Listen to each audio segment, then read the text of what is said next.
United Nations मैंने खत लिख के भेजा है कि secretary general, that accidental fire could have led to an accidental war between two neighbors that are atomic powers, and the reaction time is not hours, it's minutes.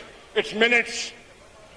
It's such a dangerous game that India has played. And where are their SOPs? Where are the protocols? Where was the self-destructive system? That missile is capable of carrying a nuclear warhead. Let the nation know. कौम को मालूम होना चाहिए ये कितनी बड़ी हम बात करते हैं। सन्नाटा, सन्नाटा, कोई खातिर खा जवाब नहीं देता। जो आज तक कहते हैं डायलॉग करो, डायलॉग करो, हमने कब डायलॉग से इनकार किया है? मेरा वजीर आजम कहता है you take one step towards peace, I will take to.